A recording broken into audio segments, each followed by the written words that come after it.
우리가 한국교회에 부흥하면 여러분 뭐가 생각납니까? 1907년 평양 대부흥을 생각을 합니다. 평양의 장대현 교회를 통해서 시작된 부흥의 불씨가 계속 어떻게 보면 그 불씨가 한국의 100년을 계속 불태웠다. 우리는 역사적으로 이렇게 볼 수도 있습니다. 새벽 기도회가 생기고 왕성하고 말씀 사경회가 끊이지 않고 회개와 말씀의 놀라운 역사들이 계속 평양의 한국교회에 밀어 닥쳤습니다.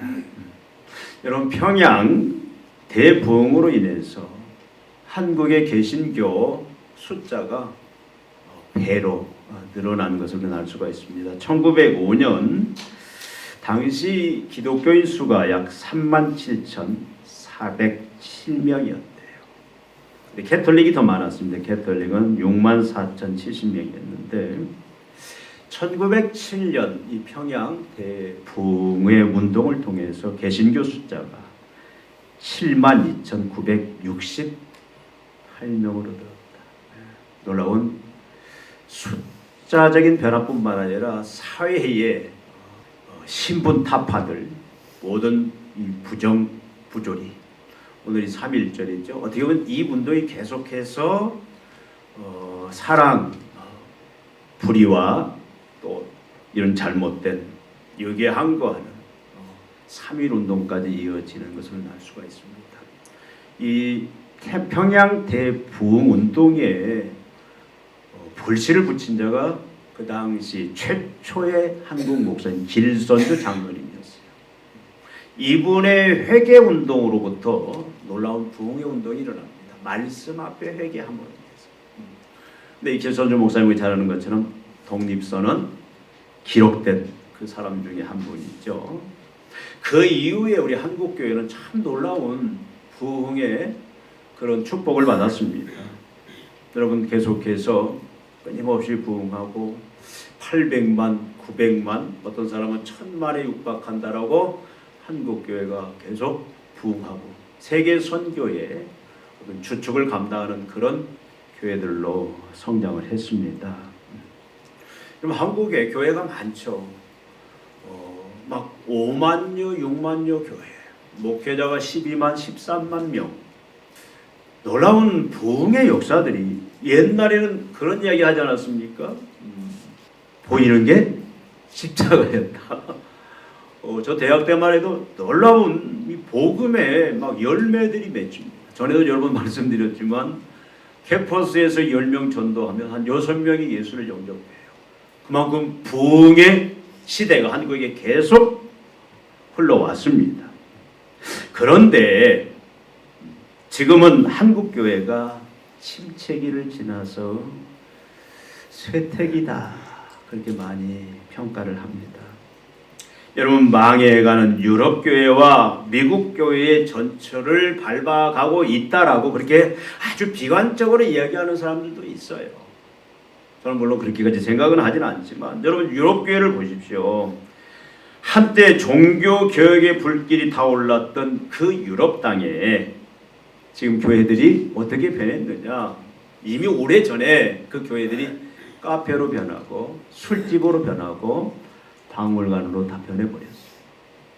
미국 교회는 어떻습니까? 한때 세계 선교를 이끌었던 그 미국의 교회들이 지금은 텅텅 비어가고 있는 현실이다, 그 말씀입니다.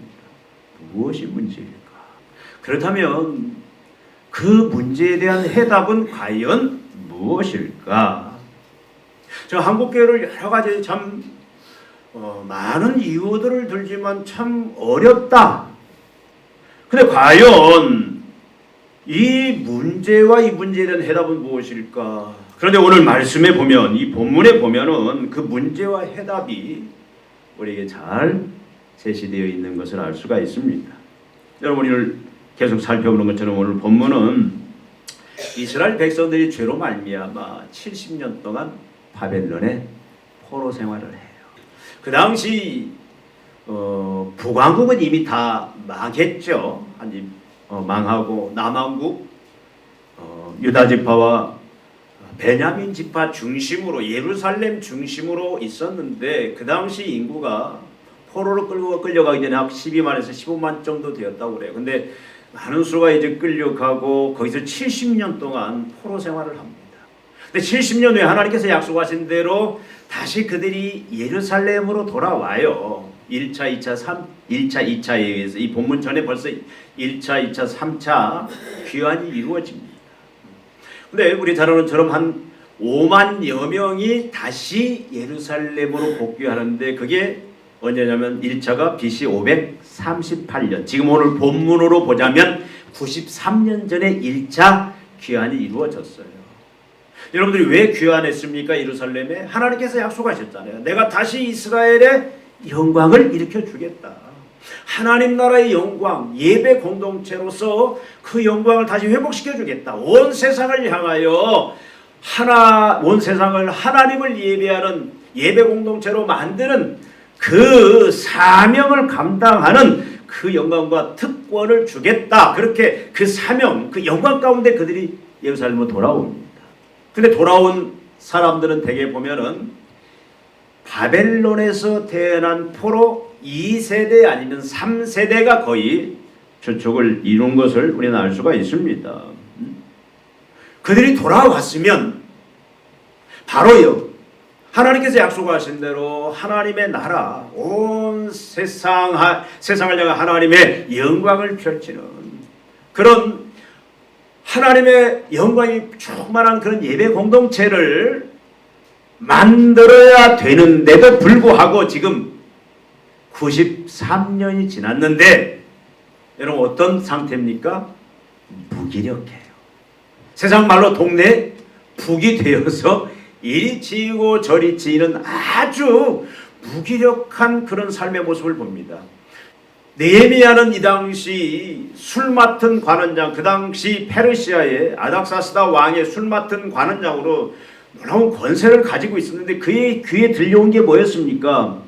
이미 귀환한 지 93년이 지났는데도 여전히 이스라엘 백성들은 성전은 겨우 지었지만 아직도 성벽을 다 완성하지 못하고 성벽이 다 불타버리고 성벽이 다 무너지고 성문이 다 불타버리는, 그래서 특별히 사마리아 또 아라비아 그 많은 이방 나라들에 의해서 위협을 받고 군사적 위협을 받으면서 비참한 그런 삶을 살고 있다는 것을 느헤미야가 듣습니다.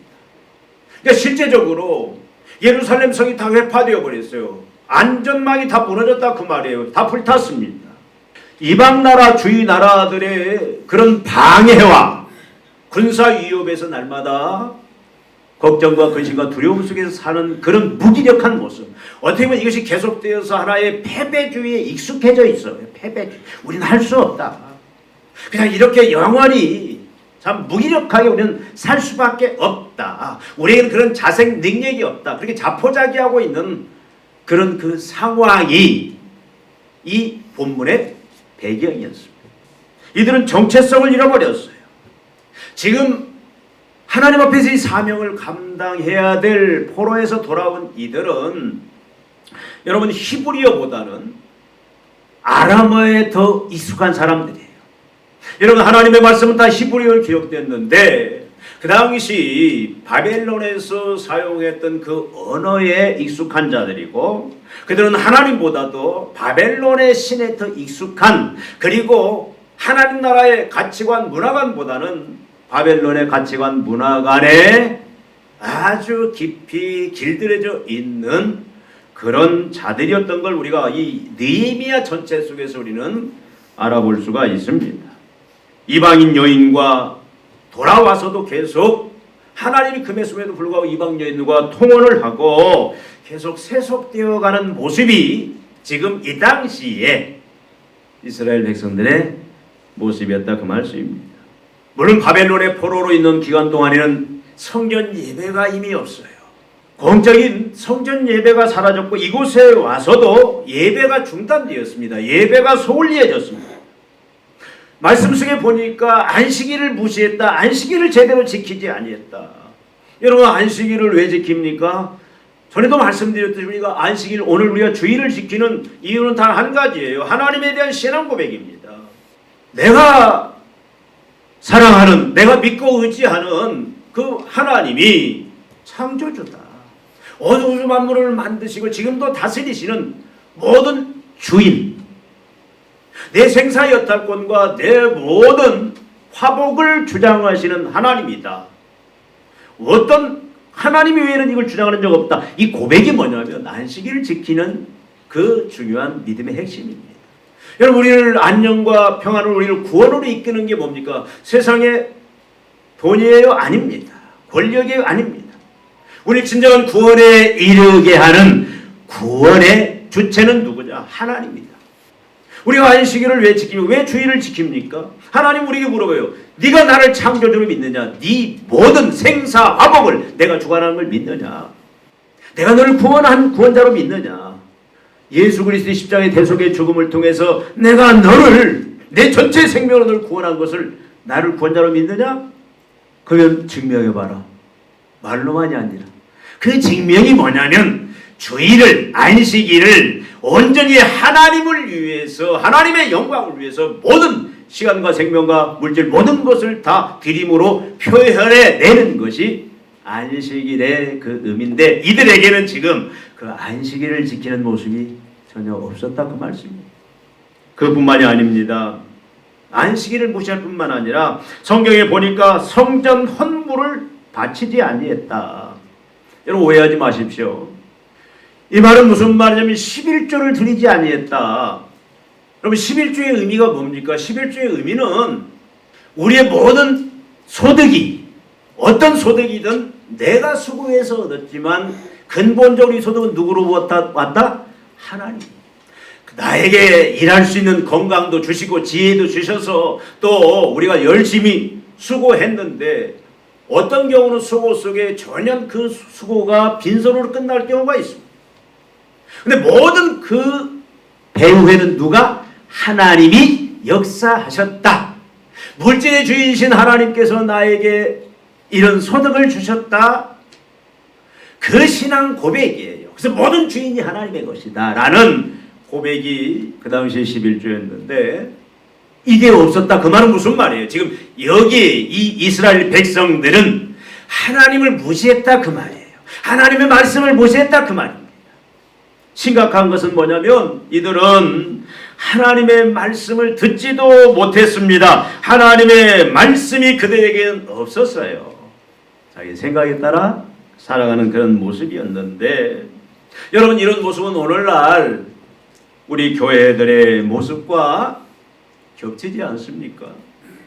여러분 지금 한국 교회가 어떤 모습이에요? 물론 밝고 좋은 모습들 많습니다. 훌륭한 하나님이 인정하시는 하나님 마음이 합한 교회들 많아요.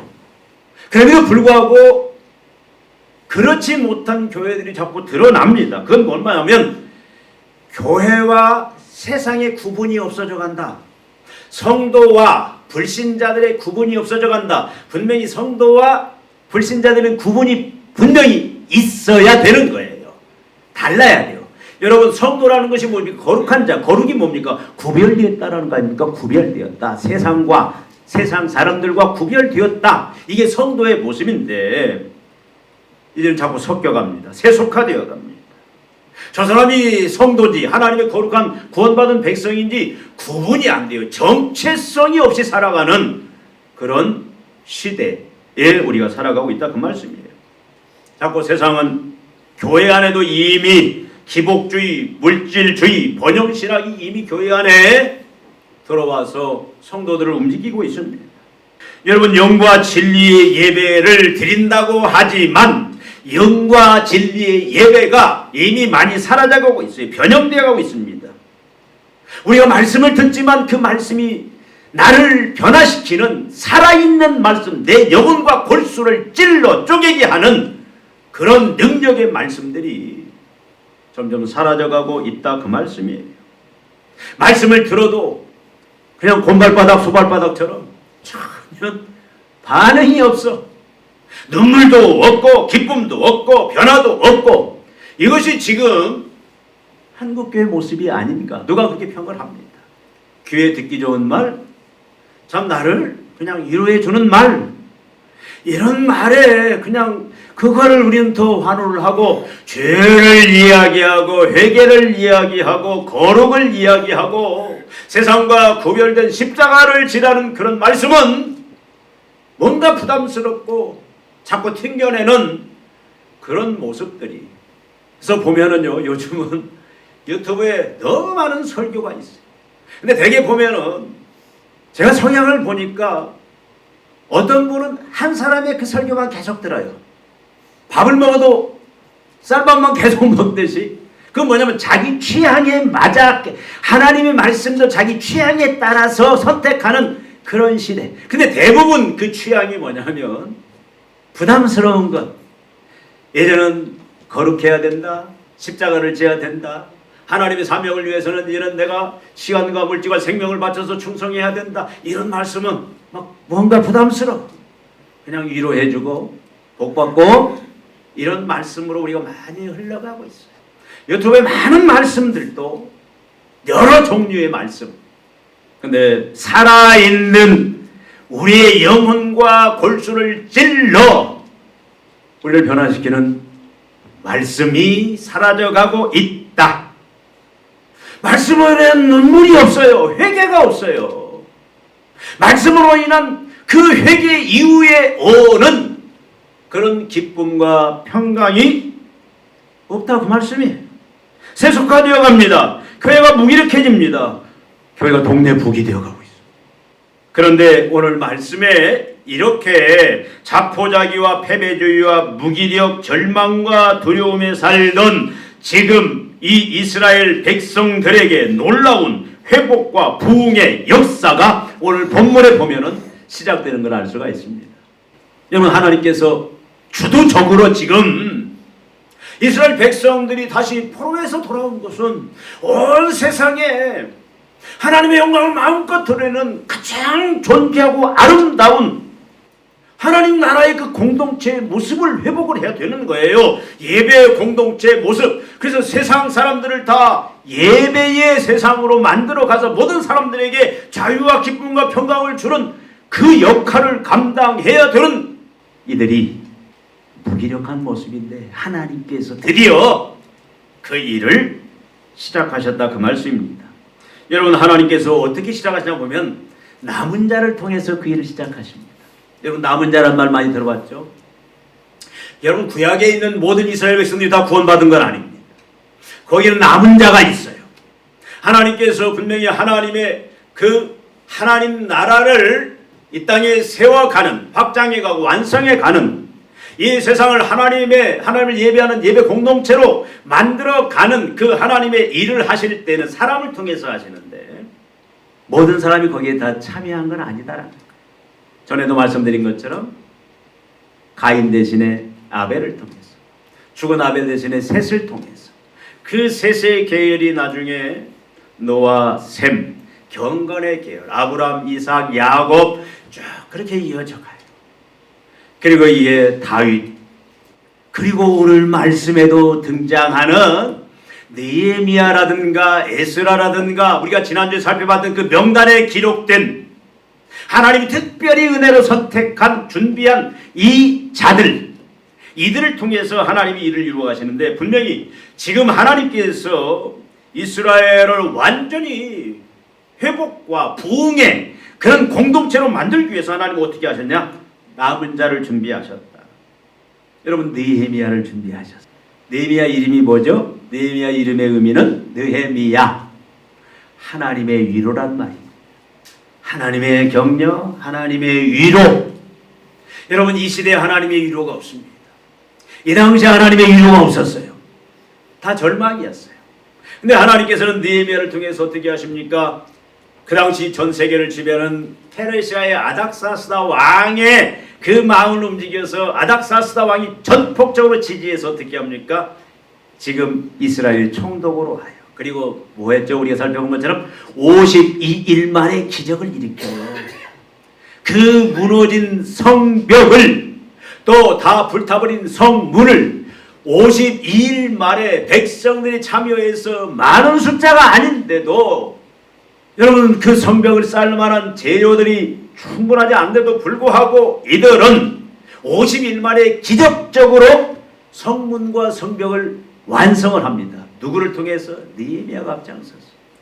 이건 뭘 의미하느냐? 성벽이 세워졌다. 그래서 예루살렘 성 자체가 놀라운 요새처럼 견고한 성이 되었다라는 의미는 뭐냐면 이것은 하나님께서 이스라엘을 세상과 분리, 그 분리를 통해서 가장 안전하게 그들을 하나님께서 만들어 주셨다. 이건 하나님의 특별한 은혜입니다.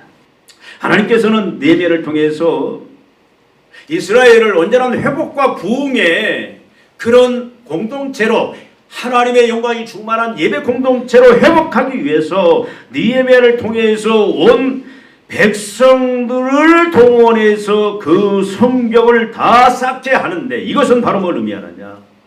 세상과 구별시켰어요. 보호막 속에 하나님이 안전하게 지켜주십니다. 안전지대에 자기 백성을 하나님이 세우셨다. 그리고 이어서 오늘 본문에 여러분 우리가 하나님의 그 보호막 속에 안전지대에 들어오는 하나님의 백성으로 우리가 인침을 받는 그것이 전부가 아니에요. 그 다음 단계가 있습니다. 그것이 바로 오늘 말씀에 등장하는 에스라라는 제사장이요 학사인 에스라를 통해서 하나님께서 회복과 부흥의 역사를 이루시는 그 일하심을 오늘 말씀을 통해서 볼 수가 있습니다. 여러분 에스라는 그 의미가 뭐냐면 다 이름에는 의미가 있어요. 에스라, 하나님의 도움이란 말이에요. 하나님이 전적으로 도와주신다. 뭘 위해서? 예배 공동체의 회복과 부흥을 위해서 하나님이 이제는 에스라를 통해서 이 일을 하신다. 그러니까 하나님 모든 것들은 지금 여러분 오늘 말씀에 에스라가 등장하는데 하나님께서 지금 하시는 일은 뭐냐? 패배주의 또 낭망에 빠져있는 이 이스라엘 백성들을 지금 하나님께서는 온전한 예배 공동체로 회복과 부흥의 은혜를 주시는데 지금 에스라를 통해서 이 일을 하고 계신다 그 말씀이에요. 어떻게 하시느냐? 여러분 오늘날 이 시대에도 여러분 우리가 세상적으로 외적으로 우리가 얼마나 대단한 걸 가지고 있느냐가 아니에요. 내가 하나님의 손에 붙잡혀 있느냐. 여러분 우리가 잘 아는 것처럼 모든 부흥과 회복은 누가 하신다? 하나님이 하십니다. 인간의 힘으로 하는 건 되는 것 같지만 결국은 무너지는 경우가 많아요. 하나님이 전적으로 하시는 그 회복과 부흥이 그것이 안전한 것이고 영원한 것이다. 근데 하나님이 오늘 말씀을 통하니까 어떻게 이스라엘 백성들을 다시 하나님께서 예배 공동체요 회복과 부흥의 은혜를 주시느냐? 여러분 오늘 1절 2절에 보니까 뭐라고 말씀합니까? 8장 1절 2절에 이스라엘 자손이 자기들의 성읍에 거주하였더니 일곱째 달에 이르러 모든 백성이 일제히 수문 앞 광장에 모여 학사 에스라에게 여호와께서 이스라엘에게 명하신 모세의 율법책을 가져오기를 청하매. 무슨 말씀이에요? 백성들에게 하나님의 말씀에 대한 갈망이 일어났다 그 말씀이에요. 백성들이 하나님의 말씀을 듣기 위해서 지금 누가 시켜서 한 것이 아닙니다. 동원한 것이 아닙니다. 백성들 스스로가 지금 이 수문의 광장에 다 몰려들었어요. 왜 몰려들었습니까? 하나님의 말씀을 듣기 위해서. 여러분 이들은 52일 만에 도저히 상상도 못했던 성벽이 완성되어지는 그 놀라운 하나님의 일하심의 역사를 봅니다. 그것이 자기들의 힘으로 된 것이 아니라 이건 분명히 하나님이 개입하신 하나님의 은혜다. 하나님의 역사다라는 그들을 깨달은 거예요. 그렇다면 하나님이 모든 자기들의 국가의 그 운명들, 미래들, 회복과 그 부흥까지 누구 손에 있냐? 하나님의 손에 있다는 걸 철저히 믿고 이제는 그들이 결심을 한 거예요. 아, 우리가 이제는 하나님 앞에 말씀 앞에 서야 되겠구나. 말씀 외에는 우리를 부흥과 회개로 부흥과 우리를 회복으로 이끄는 어떤 세상 어떤 것도 없다. 그래서 이들이 어떻게 합니까? 스스로 하나님의 말씀 앞에 서요. 여러분 이 시대에 어떻게 보면 교회들이 또 우리 힘으로 우리가 할 수 있는 게 뭐가 있습니까? 요즘 보면은 참 그렇게 막 완전한 도성처럼 영원히 무너지지 않던 성처럼 쌓았던 교회들이 막 무너져가고 있어요. 한순간. 여러분 교회 무너지는 건 한순간입니다. 교회가 영원한 건 아니에요. 사람이 세운 교회. 그러나 주님이 세운 교회는, 하나님이 세운 교회는, 하나님의 나라는 계속 영원히 회복과 부흥의 역사를 계속 이루어 가시는 거예요. 세상을 하나님을 예배하는 예배 공동체로 계속 확장하기 위해서 하나님은 그 일을 계속 이루어 가십니다. 우리의 수준이 어떻든, 내 지식이 어떻든, 내가 성경을 얼마나 많이 알든 성경을 모르든, 내가 얼마나 돈이 있든, 내가 얼마나 건강하든 건강하지 못하든, 이거 상관없이 하나님이 일들을 이루어 가시는데, 여러분 중요한 건 뭐냐면 우리가 이 시대에 하나님 나라 이 공동체, 우리가 하나님의 그 예배 공동체, 하나님의 그 일들을 감당하기 위해서 우리가 이 일을 이루는 건 뭐밖에 없다? 하나님밖에 없는데, 하나님 뭘 통해서 하신다? 말씀을 통해서. 모든 부흥의 역사를 보면은 말씀으로부터 시작을 합니다. 말씀 외에 다른 건 일어나지 않아요. 그래서 사람들이 어떻게 합니까? 다 어떻게 해요? 다 말씀 앞에 모이는 거예요. 다 말씀 앞에. 여러분 평양 대부흥운동이 어떻게 말씀 사경회로부터 시작한 거예요. 부흥회가 지금은 뭐 모여서 막 우리가 은혜라고 어떤 특별한 뭐 은사 그것도 중요하지만 모든 부흥은 말씀에서부터 시작이 돼요. 이 사람들이 왜 모였습니까? 말씀 듣기 위해서 모인 거예요. 말씀을 듣기 위해서. 또 이어서 보니까 3절부터 5절에 보니까 이제는 에스라가 하나님의 말씀을 선포합니다. 그 백성들을 향하여 모세의 율법의 말씀을 에스라가 선포를 하는데 4절에 보니까 에스라가 높은 나무 강단에 서서 하나님 말씀을 선포합니다. 백성들은 언제부터? 새벽부터 언제까지? 저녁까지. 여러분 설교를 몇 시간 들었다고요? 하나님의 말씀을? 새벽부터 6시간은 넘을 거예요. 여러분 1시간도 힘들죠. 하나님의 은혜를 사모하니까, 말씀을 사모하니까 이들이 에스라가 계속 새벽부터 저녁까지 하나님이 선포하시는 말씀을 그들이 서서 듣고, 근데 더 그 은혜가, 이 사모함이 있으니까 뭐가 있습니까? 레위인들이 그 말씀을 해석을 해줘요. 해석. 백성들이 그 말씀을 다 깨닫습니다. 이게 하나님의 말씀 앞에 설 때는, 하나님이 역사할 때 세 가지 반응이 나요. 하나는 뭡니까? 읽고 끝나는 게 아니에요. 읽으면 그것에 대한 설명이 오늘 설교처럼, 그리고 거기에 대한 이해가 따라야 됩니다. 그러면 이 말씀을 선포할 때 이들이 막 사모하면서 그 긴 시간 동안 하나님의 말씀을 듣고, 그런데 그 말씀을 듣는 자세가 어떠냐 보니까 말씀 앞에 온전히 엎드렸다, 겸손히 반응했다라고 본문을 말씀합니다. 여러분 보면은 6절에 보니까 에스라가 유대하신 하나님 여호와를 송축하매 모든 백성이 손을 들고 어떻게? 아멘 아멘 하고 응답하고 몸을 굽혀 얼굴을 땅에 대고 여호와를 경배하니라. 여러분 하나님 에스라가 하나님의 말씀을 선포할 때에 백성들은 어떻게 합니까? 손을 들고 아멘 아멘으로 화답합니다. 몸을 굽혀 얼굴을 땅에 대고 여호와를 경배합니다. 이것이 하나님의 말씀을 듣는, 부흥과 회복을 이끌어온 듣는 자의 바른 자세다, 그 말씀이에요. 우리는 하나님의 말씀을 내가 읽을 때, 개인적으로 읽을 때나 내가 말씀을 공부할 때나 내가 말씀을 들을 때 우리의 자세는 어떻습니까? 오늘 자세들은 참 좋네요. 내가 진짜 내 지식, 내 경험들, 내 생각들 다 내어놓고 하나님 말씀하소서, 무슨 말씀이든 내가 다 하나님의 말씀으로 알고, 생명의 말씀으로 알고, 회복의 말씀으로 알고, 부흥의 말씀으로 알고, 내가 다 그 말씀을 내가 다 듣고 순종하겠나이다. 말씀하소서. 이 겸손한 자세로 이들이 하나님의 말씀 앞에 섰다, 그 말씀입니다. 말씀을 내 지식으로 평가하는 게 아니에요. 하나님의 말씀이 나를 평가하고 재단하고 나를 고치도록 나를 온전히 드렸다, 그 말씀이에요. 근데 지금요 많은 교회들이 하나님의 말씀을 들을 때 이러한 자세가 없어요. 겉으로만 팔짱 끼거나 마음으로도 팔짱을 끼고, 그래 다 분석해요. 조각조각. 아, 저 말씀대로 딱딱딱딱 다 분석을 하고, 쳐낼 건 다 쳐내고, 받아들일 거면 받아들이고. 물론 말씀이 잘못된 경우도 많이 있어요. 엉뚱한 말씀, 이상한 말씀, 사람 말, 세속적인 말, 물론 다 드러난 얘기는 아니지만 우리가 하나님의 말씀이라면 내가 겸손하게 내가 듣겠나이다, 순종하겠나이다. 이들의 모습이 이랬다 이 말이에요. 이러니까 뭐가? 하나님의 회복과 부흥의 역사가 일어났다 그 말씀입니다. 또 여러분 어떻게 했습니까? 6절에서 9절 보니까 이들이 그 말씀을 그렇게 그런 겸손한 자세로 듣고는 어떤 반응이 일어났느냐? 눈물이 터집니다. 회개가 터졌단 말이에요.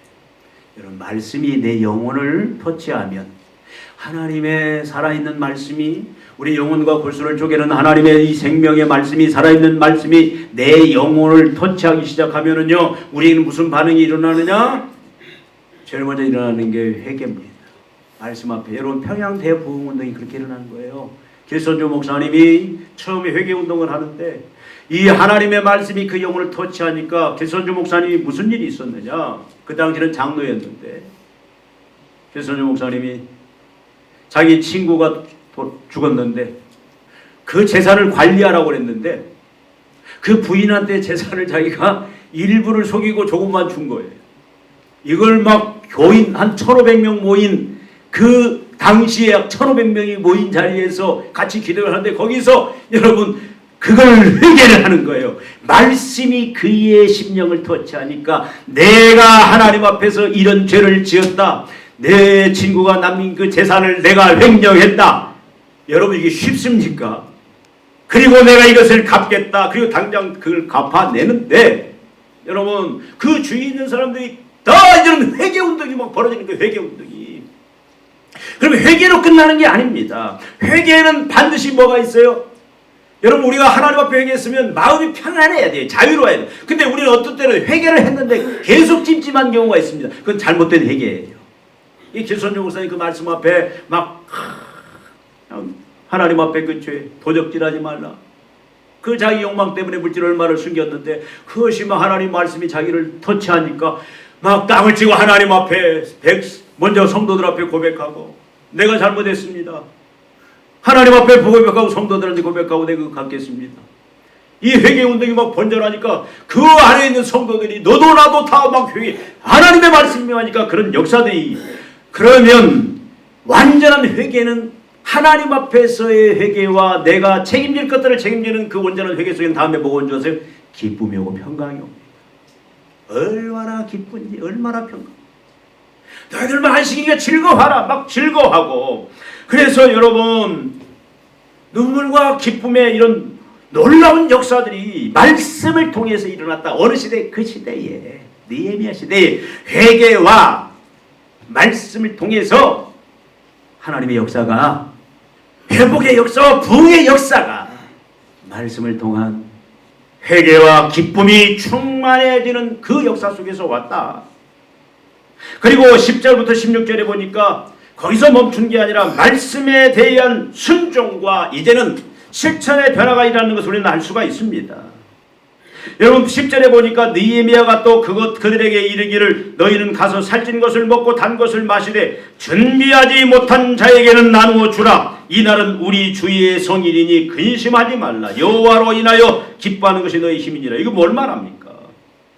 같이 음식을 나누어요. 근데 음식을 준비하지 못한 사람이 있습니다. 가난해서 돈이 없어서 물질이 없어서 준비하지 못하고 온 사람들이 있었어요. 굶어야 됩니다. 근데 니네가 어떻게 했냐면 우리가 진짜 하나님의 말씀을 통해 진정한 그 회개와 온전한 치유와 회복과 그 하나님의 그 부흥의 은혜 속에 들어간 자는 나만 만족하는 게 아니에요. 같이 지금 온 지체들이 먹을 게 없어서 그들은 굶어야 되는 상황에서 내 것을 나누어서 같이 먹는, 이건 뭘 말합니까? 말씀은 우리 삶을 변화시킨다 그 말씀이에요. 그 이후에서 여러분 마지막 18절에도 보면은 계속 이런, 그러니까 말씀을 듣고 우리가 회개와 함께 더불어서 새로운 변화, 회개와 기쁨이 있으면은요, 여러분 우리 오늘 지금 예배를 드립니다. 여러분 어떤지 모르겠어요. 말씀을 통해서 여러분이 이걸 터치할 때에 참 나는 말씀을 사모하고 왔어요. 그래서 하나님의 말씀을 다 듣기 겸손하게 왔어요. 근데 하나님의 말씀을 나를 어떤 치는 부분이 있어요. 근데 내가 하나님 앞에 회개합니다. 그리고 회개는 기쁨을 누립니다. 그러면 거기서 멈추는 것이 아니라 진정한 회개는 뭘로 나타나냐면 내 변화로 나타난다 그 말이에요. 삶에서 내가 변화되어진다. 이웃을 향하여 사랑을 베푸는 모습으로 그 역사가 오늘 본문에 나타나고 있다 그 말씀입니다. 여러분 말씀에 대한 순종, 말씀이 삶을 바꿨다 그 말이에요. 내가 들은 것이 행동이 되었다 그 말씀입니다. 이것이 진정한 말씀의 완성이다. 여러분 회복과 부흥은 말씀에서 시작합니다. 다른 데서 오는 게 아니에요. 우리 한국교회도 희망이 있습니다. 우리 교회도 희망이 있습니다. 우리 교회가 한국교회를 향하여 어떻게 보면 부흥의 불씨가 되어야 돼요. 회복과 부흥의 그 불을 지피는 그 역할을 감당해야 됩니다. 여러분 한 분 한 분이 부흥의 그 불길을 붙이는 길선주 목사 한 분이 부흥의 불길을 붙였어요. 많은 사람이 아니었습니다. 한 사람. 초대교회 예수님이 그 불을 붙이셨어요. 120문도가 불을 붙였습니다. 하나님은 많은 숫자를 요구하는 게 아니에요. 부흥은 회개와 회복과 부흥은 말씀에서부터 시작이 되는데 한 사람이라도 바르습니다. 그래서 우리는 어떻게 해야 됩니까? 말씀 앞에 서야 됩니다. 스스로 서야 돼요. 누가 강요해서가 아닙니다. 한 사람은 말씀 앞에 서야 돼요. 우리가 내 자신의 부흥, 내 가정의 직장, 사업장, 우리 검단살길 교회 부흥, 나가서 이 지역, 이 나라, 이 민족, 전 세계에 다시 한번 하나님이 역사하는 하나님의 영광이 충만한 지금 교회가 세상을 향하여 멸시를 당하고 무시를 당하고 조롱을 당하는 이 시대에 무기력한 교회를 다시 영광의 교회로 권능의 교회로 우리가 우리 스스로부터 다시 회복시키고 부흥시키기 위해서는 우리가 말씀 앞에 서는 것 외에는 다른 방법이 없다 그 말씀이에요. 스스로 서야 됩니다. 억지로 서면 안 돼요. 사모해야 돼요. 그리고 말씀이 선포돼야 돼요. 어떻게? 가감없이 하나님의 말씀 그대로 하나님이 역사합니다. 편식하면 안 돼요. 무슨 말씀이든 말씀대로 선포되고 말씀 앞에 회개와 기쁨이 불리듯 일어나야 됩니다. 전 날마다 기도해요. 전도도 하지만 하나님 앞에 부흥을 위해서 회복을 위해서 단지 숫자적인 부흥을 말하는 게 아닙니다. 예배가 뭔가 살아있어야 되잖아요. 말씀 앞에 뭔가 살아있는 반응이 있어야 하잖아요. 회개와 기쁨이 불듯 일어나야 되고 말씀으로 인한 순종과 삶의 변화가 일어나야 됩니다. 세상 사람들이 저 사람을 바라볼 때 야 하나님을 섬기는 자가 하나님을 왕으로 모시는 자가 하나님이 중심이 된 예배 공동체는 하나님 나라의 예배 공동체는 하나님 나라의 백성들의 삶은 거룩하구나 정의롭구나 공의가 있구나 이 사람이 가는 곳에 성도가 가는 곳에 인권이 회복이 되고 불의가 사라지고 부정부패가 없어지고 모든 사람들이 살만한 세상으로 바뀌어지는 그런 역사가 일어나는구나. 순종과 삶의 변화가 일어나야 됩니다. 이것이 진정한 회복과 부흥이다. 여러분 하나님은 예수님을 우리의 성벽으로 보내주셨어요. 예수님 우리를 안전하게 세상에서 거룩하게 지금 보호하시고 지켜주십니다. 우린 예수 안에 있으면 됩니다. 예수 그리스도 안에 복음 안에 있으면 되고 거기서 한 걸음 더 나가서 이제는 우리 어떻게 합니까? 말씀 대신 예수님의 그 말씀을 이제는 우리가 사람 말이야 예수님의 말씀 자체인 예수님의 말씀을 붙잡고 우리는 이제는 말씀 앞에 날마다 서야 되고 말씀을 날마다 들어야 되고 말씀을 날마다 이제는 들을 때마다 회개와 기쁨이 일어나고 삶이 변화되어지는 그 모습이 있을 때에 여러분 진정한 하나님이 역사하시는 회복과 부흥의 역사가 있다. 우리는 무너져가고 있는 한국교회 앞에 결단해야 됩니다. 하나님의 나라 예배 공동체를 회복하고 부흥시키기 위해서 결단해야 됩니다. 내가 먼저 예수 안에 가고 말씀으로 돌아가 말씀 안에 겸손히 서기를 우리는 결단해야 됩니다. 말씀으로 회개와 기쁨에 그리고 순종과 삶의 변화를 우리는 결단해야 돼요. 그럴 때 나를 통해서 진정한 회복과 부흥의 역사가 다시 한번 놀랍게 일어날 줄로 믿습니다. 기도하시겠습니다. 하나님 아버지, 세상 사람들이 교회를 멸시하고 교회를 조롱하고 하나님 우리 스스로도 참 무기력과 또 하나님 패배주의에 빠져서 신앙생활할 때가 많습니다. 그러나 하나님 아버지, 하나님께서는 이 시대의 남은 자를 통해서, 우리를 통해서, 우리 교회를 통해서 다시 한번 하나님의 그 예배 공동체, 하나님 나라의 공동체를 만드시며 이제 하나님께서 회복과 부흥의 역사를 이루어 가시는 줄 믿습니다. 하나님 아버지, 우리가 예수 안에 거하게 하여 주시고 복음 안에 거하게 해 주시고 이제는 말씀 앞에 서고 말씀 앞에 순종함을 통하여 이제는 말씀으로 우리에게 회개와 기쁨의 역사가 일어날 뿐만 아니라 말씀이 우리 삶에 이제 능력이 되어서 우리 삶을 변화시키는, 우리가 삶 자체가 바뀌어지는 그런 순종들을 통해서 다시 한번 하나님이 일으키시는 그 회복과 부흥의 그 물결에 저희들이 불씨가 되게 하시고 이제 그것을 목격하고 간증하는 저희들 되게 하여 주시옵소서. 예수님의 이름으로 기도하옵나이다. 아멘.